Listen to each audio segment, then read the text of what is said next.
Om Swastiastu. Assalamualaikum warahmatullahi wabarakatuh. Salam nama budaya, salam kebajikan. Perkenalkan, kami dari kelompok 2. Kami dari program studi informatika Fakultas MIPA Universitas Udayana akan mempresentasikan final project mata kuliah teori bahasa dan otomata. Pertama, kami akan mengenalkan anggota kami yang terdiri dari 4 orang. Yang pertama itu ada Niwayan Amanda Putri Asrawat dengan NIM 210856129. Yang kedua itu ada Ikomang Widya Pratama dengan NIM 08521040. Yang ketiga ada Imade Agus Rama Wijaya dengan NIM 21085610663. Yang terakhir ada saya sendiri, Iputu Kusni Megadana dengan NIM 21085611104. Sebelum saya mulai presentasi ini, saya akan membacakan apa saja yang kami jelaskan. Yang pertama itu ada deskripsi umum, aplikasi parsing.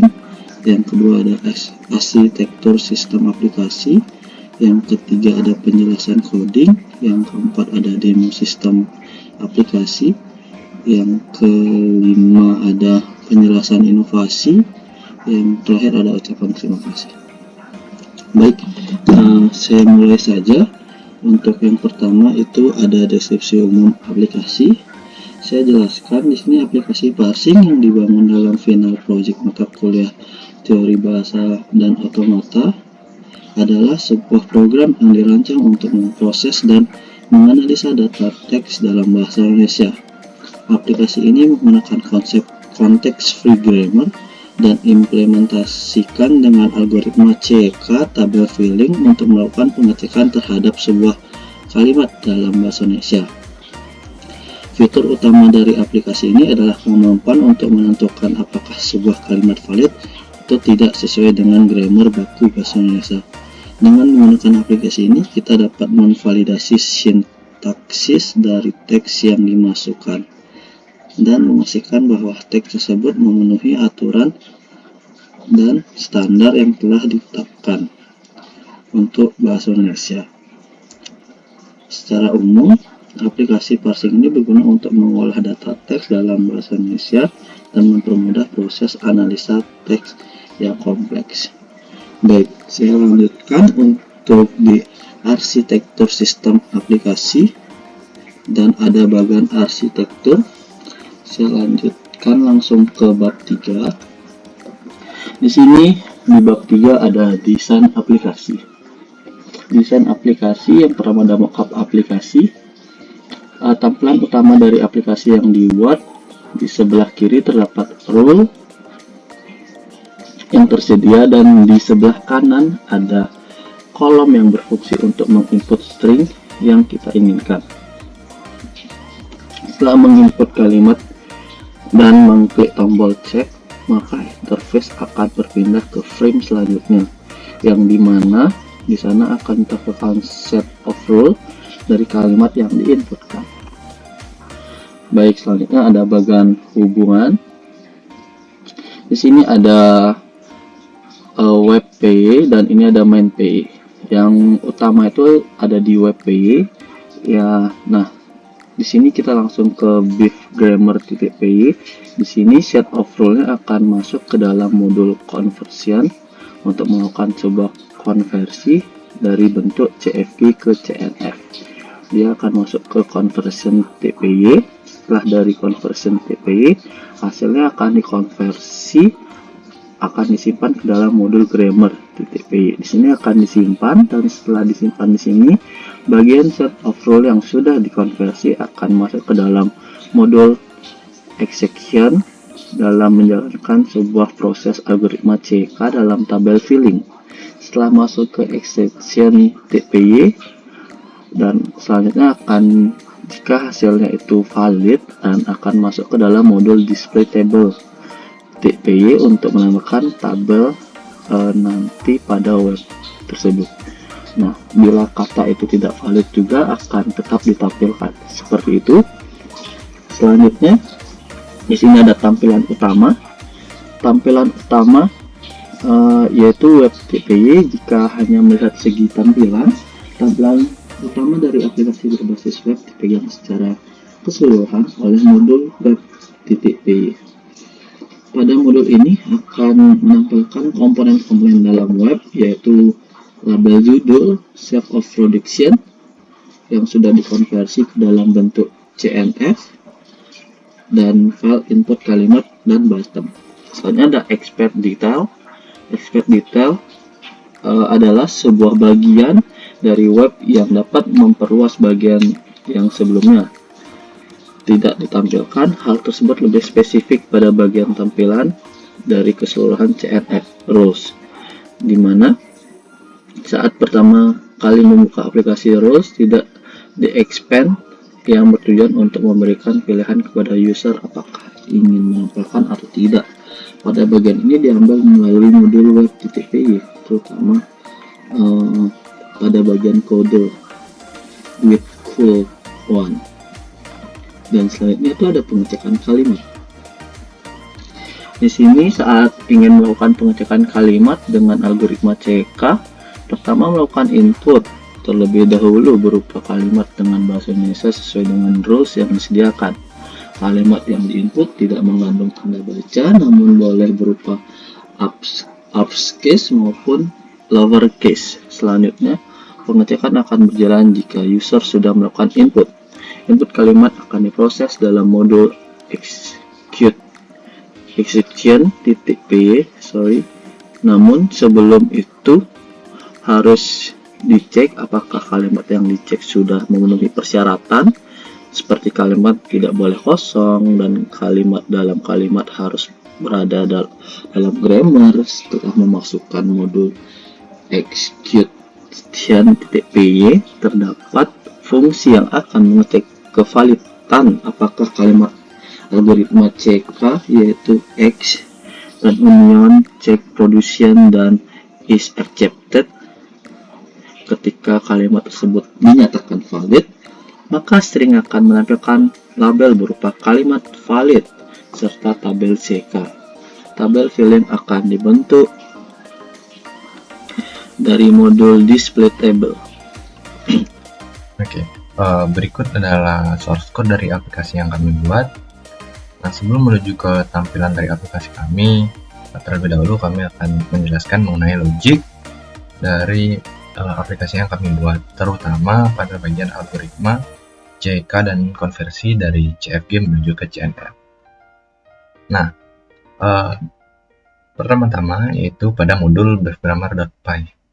Modul ini memiliki dua fungsi utama, yaitu devDisplay dan insertGrammar, di mana pertama-tama akan mendeklarasikan dictionary kosong dan start simbol K. Nah, lalu terdapat fungsi display di sini, itu akan berperan sebagai sebuah pengecekan saja yang berada dalam terminal. Tidak ada keterikatan langsung antara aplikasi dalam web pada display ini. Nah, selanjutnya adalah fungsi insertGrammar. Nah, insertGrammar ini akan mengambil global variable DCT ini akan digunakan nantinya pada saat diupdate atau memasukkan datanya ke dalam.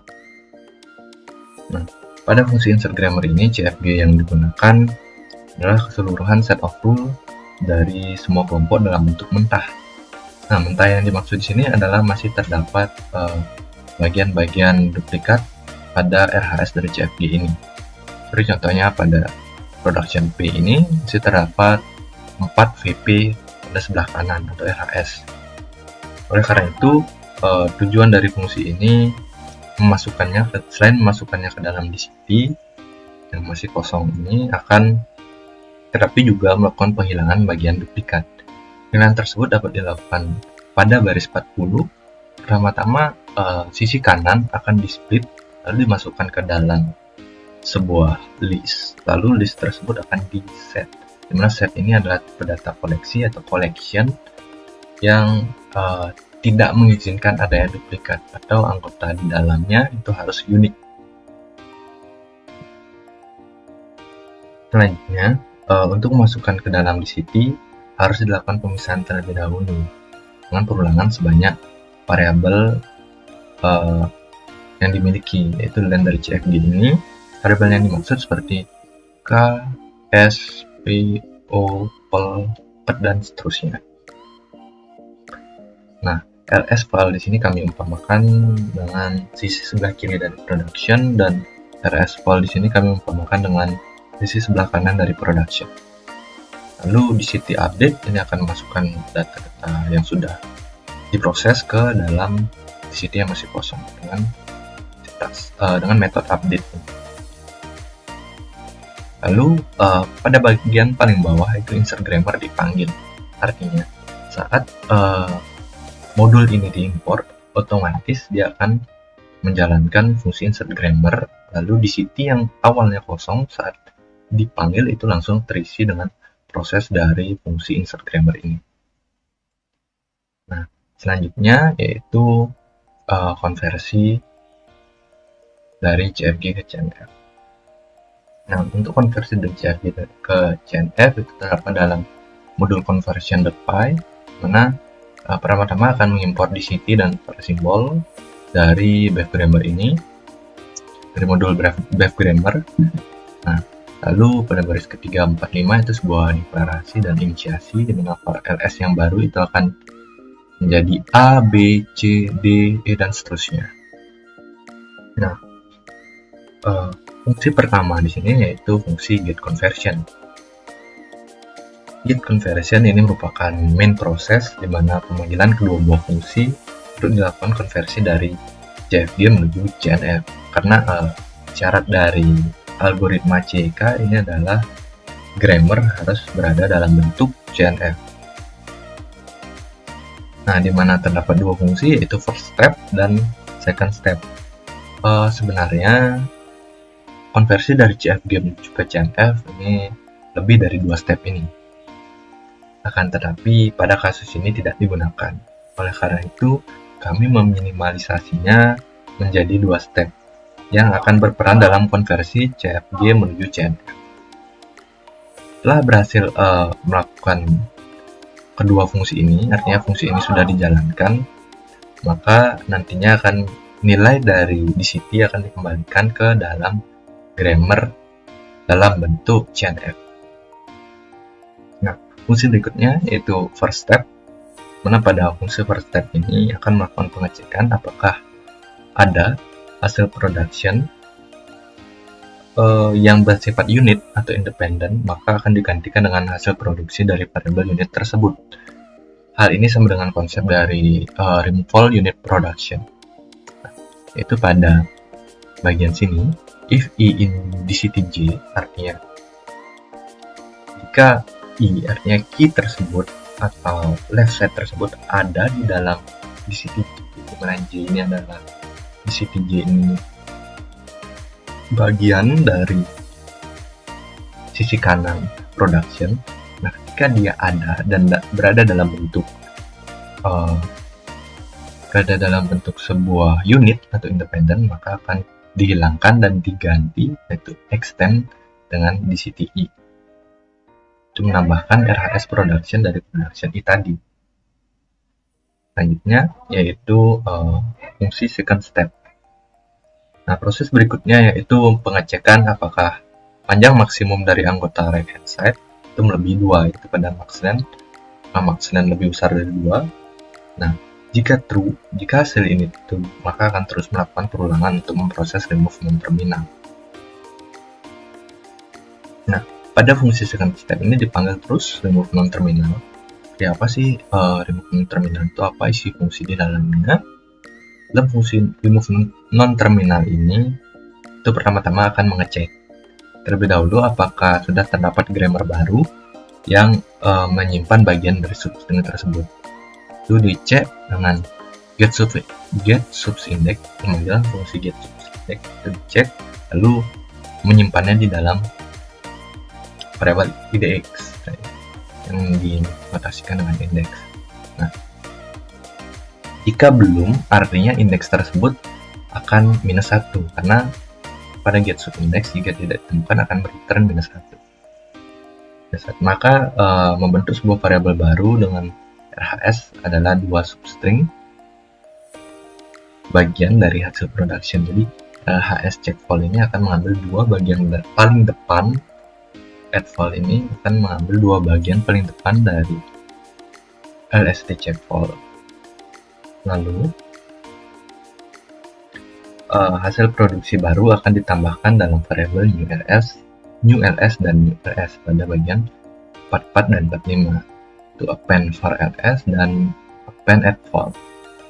Nah, pada baris 52 ini adalah penggantian nilai pada dictionary menjadi rules baru, yaitu di sini now key, artinya sekarang di situ yang sedang dicek, dan indeks dari di situ yang ingin diganti itu di replace atau diganti dengan new PRD yang tadinya sudah dibentuk variabel baru dari RHS-nya. Berarti misalnya di sini SPO, mungkin SP di sini ganti A, jadi AO seperti ini. Nah, seperti itu. Dan fungsi selanjutnya yaitu marksLen, mana fungsi pengecekan marksLen, konsep pengecekannya dengan melakukan perulangan pada dictionary. Nah, di mana akan di split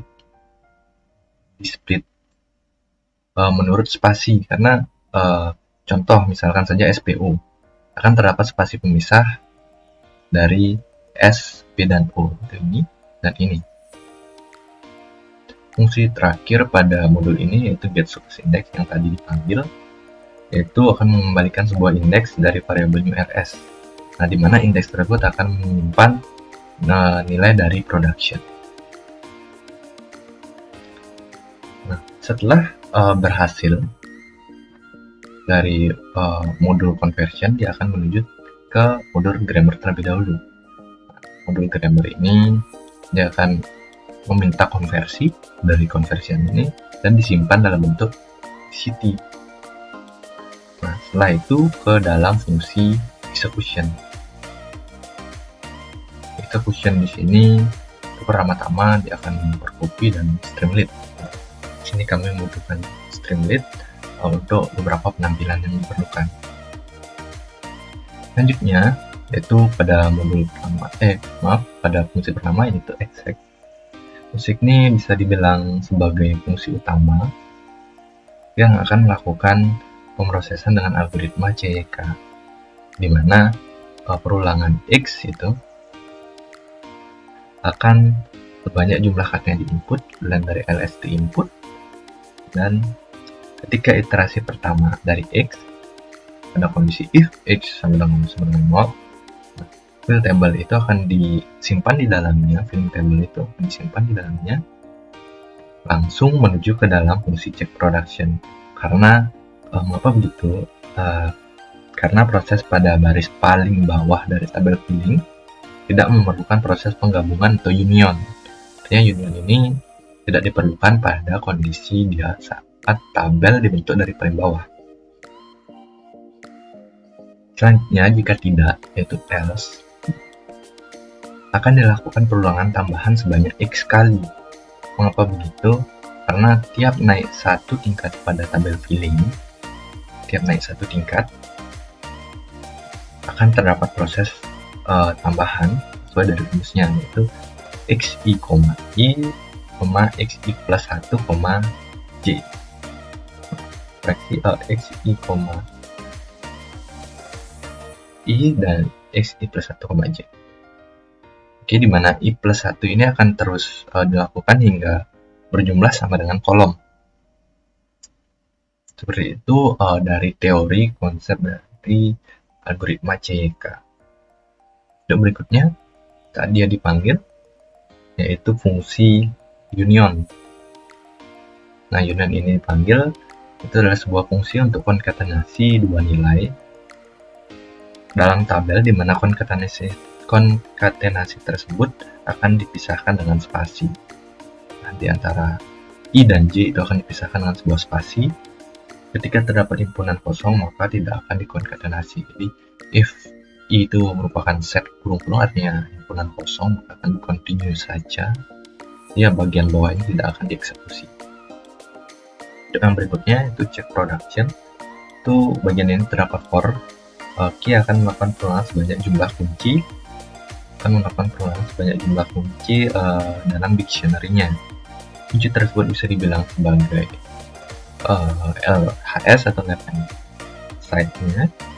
Lalu pada pengecekan terdapat if set intersection dari set res dan set DCT key tidak sama dengan set kosong. Artinya ketika hasil irisan dari res dan kunci dari DCT key itu tidak ada atau tidak merupakan set kosong, artinya masih ada, file table akan ditambahkan. Nah, set res ini seperti himpunan keseluruhannya yang sudah di union, sedangkan DCT key ini merupakan keseluruhan kunci atau LHS. Jadi ketika hasil union tersebut, yaitu pada res ini terdapat irisan antara kunci, maka yang ditambahkan ke dalamnya adalah kunci dari tersebut. Nah, yang berikutnya,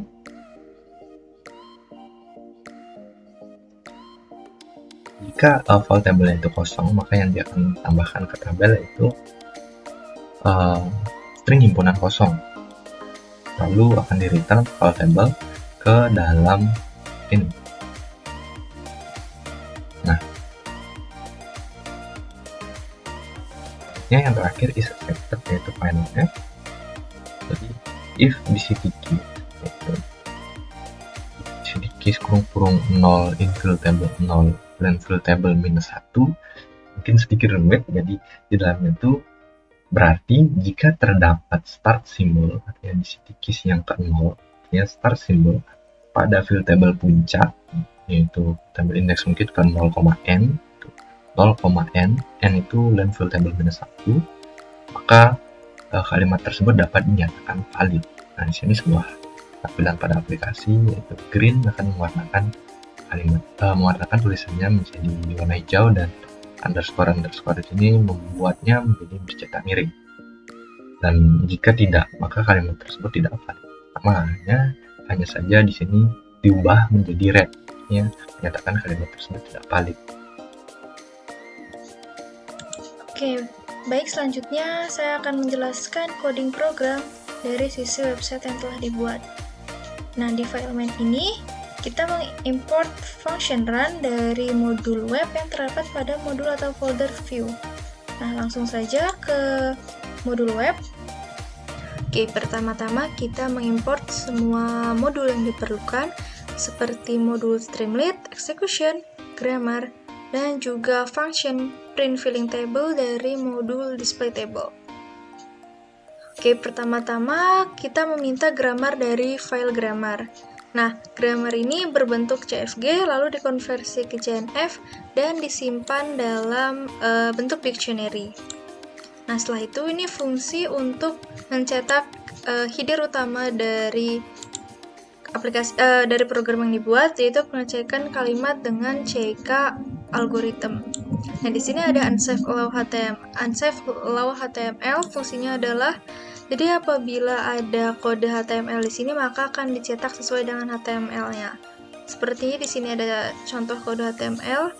Nah, di sini akan dicetak sesuai dengan HTML-nya. Namun apabila dia tidak ada, unsafe allow HTML ini tidak ada, maka kalimat ini akan dicetak sesuai dengan string biasa, seperti string biasa, jadi bukan HTML. Selanjutnya kita membagi satu halaman web menjadi dua kolom. Kolom pertama ada di sebelah kiri, nah yang berisi CNF rule dari program yang dibuat. Nah, di sini kita mengexpand string C details, yang apa yang di-expand ini bakal disimpan di variable details. Nah, variable details sendiri ini memuat keseluruhan rules yang kita gunakan. Dan nanti akan saya contohkan dalam demonya. Lalu, kolom kedua ada di sebelah kanan. Nah, ini kita membuat sebuah input file dengan hint masukkan kalimat. Nah, di sini apa yang diinput di sini bakal masuk ke dalam variable input string. Nah, sedangkan di sini ada placeholder, ini gunanya untuk mencetak hint-nya, semacam parameter buat hint-nya. Lalu ada kita membuat sebuah button dengan teks dalam buttonnya itu check. Jadi button klik ini akan kita buat semacam kayak if else. Nah, jadi kalau misalnya dia diklik, dia bakal masuk ke perulangan if-nya. Nah, pertama-tama kita cek dulu apakah dia inputnya kosong apa enggak. Jadi kalau misalnya inputnya masih kosong dan dia udah ngeklik button kliknya, maka programnya akan error dan akan tercetak kalimat tidak boleh kosong. Namun apabila stringnya tidak kosong, maka akan masuk ke fungsi else. Nah, di sini pertama kita ubah dulu semua kalimatnya menjadi lowercase supaya memudahkan kita untuk pengecekannya nanti. Nah, setelah itu kita split dia per kata untuk parsingannya. Dan selanjutnya kita menghilangkan spasi berlebih. Jadi kalau stringnya tidak sama dengan string kosong, maka berarti dia nggak bisa dimasukin. Setelah itu kita mendeklarasikan sebuah filling table dengan panjang table sesuai dengan jumlah katanya. Nah, setelah dideklarasi, maka akan langsung masuk ke eksekusi CK-nya di modul execution yang sudah dijelaskan oleh teman saya sebelumnya. Nah, setelah itu, ketika string valid atau variable flag ini untuk ngecek apa ada kata yang nggak sesuai sama grammar atau enggak. Nah, apabila dia true kan berarti dia valid nih kalimatnya. Maka dia akan mencetak filling table-nya yang ada pada function print filling table di modul display table. Nah, langsung aja saya jelaskan di function print filling table ini. Oke, jadi ini adalah sintaks yang bakal dibuat nanti. Jadi pertama-tama kita harus kosongin dulu supaya pas for loop berikutnya baru ada isinya supaya jadi dinamis. Setelah itu, ini adalah sintaks yang dimana HTML dimana data dalam tabel row-nya ini bakal dibuat center dan ukuran tulisannya dibuat 12 pixel. Jadi kita bisa ngatur ukuran tulisan yang bakal ada di tabelnya. Setelah itu ini untuk mengisi tabel datanya, tiap kolomnya. Nah, jadi dalam satu tabel data itu bakal dimasukin data dalam list dari st-table-nya ini. Setelah itu dia di for loop sampai jumlah datanya habis. Nah, lalu fungsi ini hanya untuk nutup row-nya aja. Selanjutnya, kita buat satu row table lagi buat nyimpen kata-kata yang mau diparsing. Jadi nanti setiap kolomnya bakal ada kata-katanya juga yang udah di split sebelumnya dari kalimatnya. Lalu dibuatin di sini untuk membuat tambahan sintaks lagi buat kolom tabelnya, lalu ditutup lagi row-nya. Oke, kita balik ke modul web.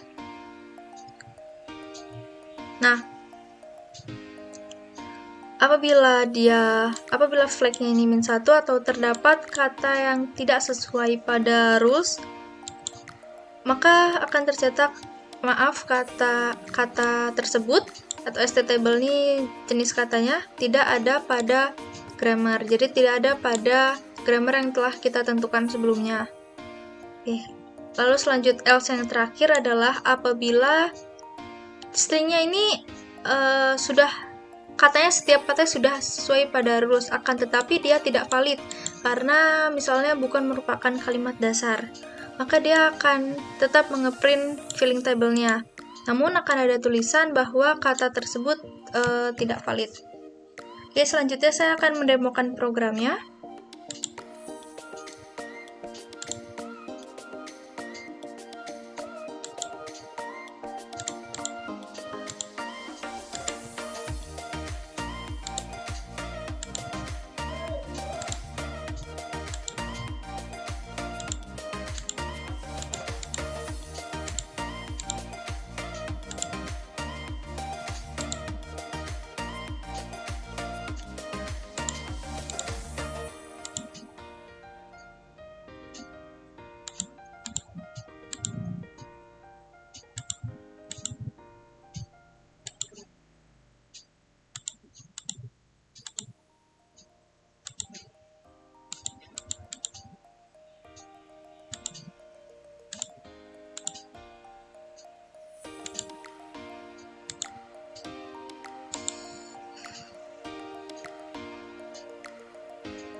Nah, baik, ini untuk header program tadi telah saya jelaskan sebelumnya. Lalu di sini dibagi menjadi dua kolom, yaitu kolom 1 dan kolom 2. Di kolom 1 ada si details yang memuat rules-rules yang akan kita pakai nanti. Sini berisi keseluruhan rules-nya. Setelah itu sebelah kanan tempat kita untuk memasukkan kalimatnya. Oke, pertama-tama kita akan mengecek kalimat. Misalnya Pak Parman memperoleh penghargaan untuk tahun ke-25 pengabdian. Oke, apabila kita cek, nah akan ada tulisan bahwa kalimat ini valid dan akan tercetak filling tabelnya. Nah, setelah itu apabila misalnya kita buat kalimat string yang tidak valid, contohnya Pak Parman ke-25 pengabdian.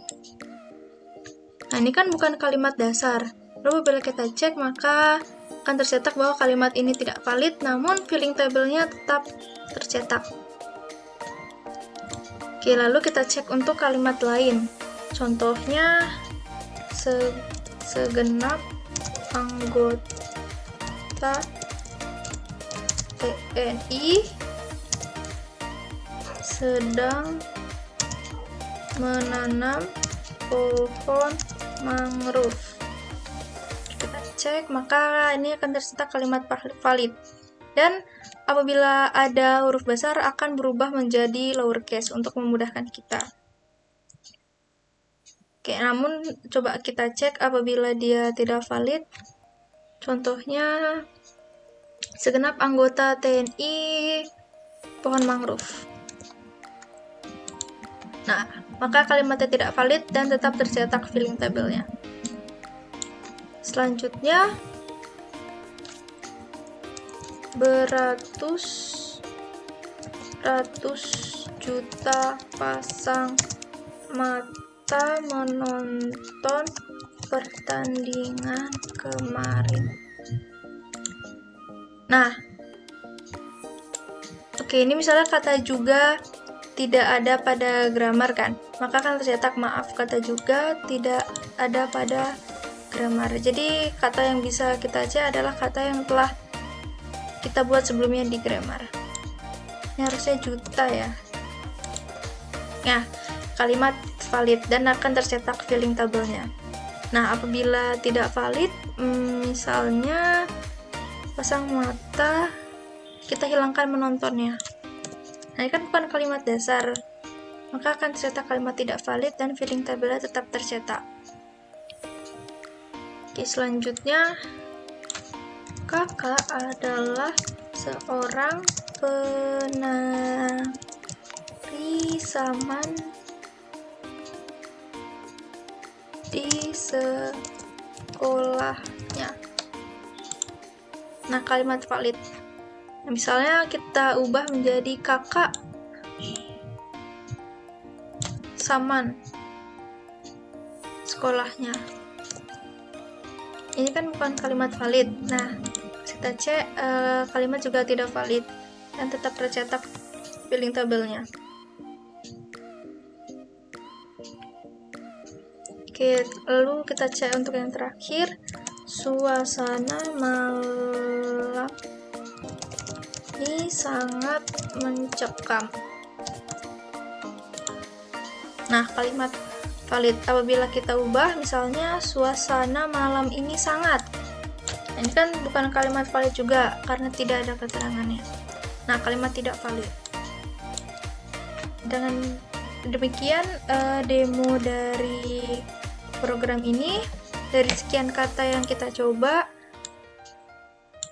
dapat hasil bahwa hasil dari program ini benar dan filling table-nya tercetak semua. Mungkin lanjutkan dengan inovasi pengembangan dari aplikasi yang kita buat. Terima kasih.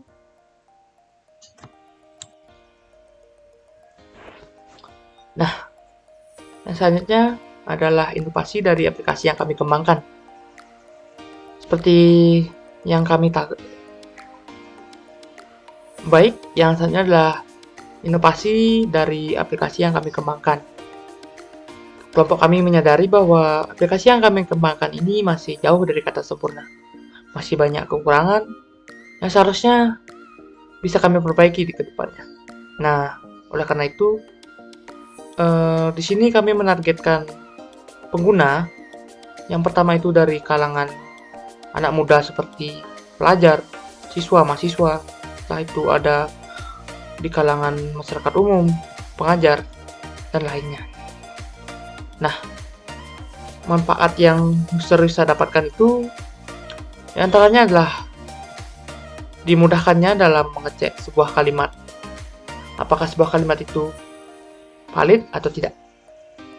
Nah, untuk memenuhi dua hal tersebut, di sini kelompok kami itu melakukan inovasi. Yang pertama itu ada mengambil platform mobile yang seperti kita ketahui bahwa platform mobile ini lebih mudah dijangkau dan rata-rata semua kalangan itu punya handphone. Untuk yang kedua adalah tampilan. Nah, tampilan dari aplikasi yang kami kembangkan ini kami harap bisa nyaman dalam penggunaannya. Mungkin basa-basinya segitu aja, kita langsung masuk aja ke prototipe-nya.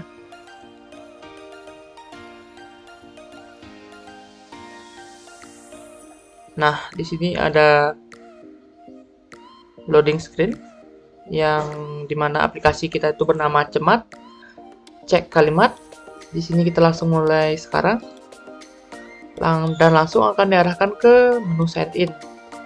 Di sini pengguna bisa memasukkan email dan username-nya serta password dari pengguna tersebut. Kita masukkan dan langsung sign in. Nah, selain bisa menggunakan ini, pengguna juga bisa menggunakan Facebook, Google, serta akun Twitter.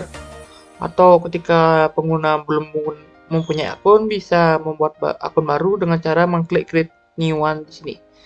Mungkin kita langsung aja sign in. Nah, setelah sign in akan diarahkan ke menu dashboard atau beranda. Di sini ada nama dari pengguna dan juga foto profilnya. Setelah itu ada ilustrasi tambahan dan juga ada kotak untuk memasukkan kalimat yang ingin diuji oleh pengguna. Mungkin kita coba masukkan sebuah kalimat di sini, yaitu Bu Dewi membeli 1 unit sepeda motor. Kita cek apakah kalimat ini valid atau tidak. Nah, ketika kalimatnya valid, menu yang ditampilkan adalah kalimatmu valid dan menampilkan kalimat yang dimasukkan oleh user dan juga tabel filling dari kalimat tersebut. Seperti itu. Mungkin kita coba masukkan kalimat lain. Di sini saya mencoba mengetikkan sebuah kalimat yang dimana kata membeli saya ubah menjadi membali. Wah, kata membali ini tidak ada dalam kamus. Mungkin yang pengguna maksudkan itu adalah membeli. Nah, di sini kita harapkan aplikasi yang kita bangun ini nantinya bisa mendeteksi kesalahan mengetik dari pengguna seperti itu. Mungkin kita masukkan kalimat lain. Bu Dewi sepeda motor membeli. Kita coba. Wah, kalimatnya tidak valid. Ketika tidak valid, tampilannya akan kalimatmu tidak valid dan juga tetap menampilkan tabel fillingnya. Nah, untuk fitur yang kedua ada fitur foto, yang dimana fitur foto ini bisa memfoto sebuah kalimat dan langsung mengeceknya apakah kalimat itu valid atau tidak. Dan juga user atau pengguna bisa mengambil foto dari galerinya. Ini kita coba foto. Nah, ketika fotonya itu menampilkan sebuah kalimat yang valid, akan menampilkan kalimatmu valid seperti yang tadi. Nah, fitur ketiga ada fitur KBBI. yang dimana seperti yang kita ketahui, kelemahan dari pelajar itu biasanya kurang tahu kalau sebuah kalimat itu kata benda, kata kerja, atau kata yang lainnya seperti itu. Dan terakhir di sini ada ya profile. Di sini bisa memasukkan nama, nomor telepon, dan lain-lain. Mungkin untuk inovasinya sekian saja. Untuk presentasinya saya tutup dengan Pramasanti, Om Santi Om. Semoga kita ketemu di kesempatan lainnya. Terima kasih.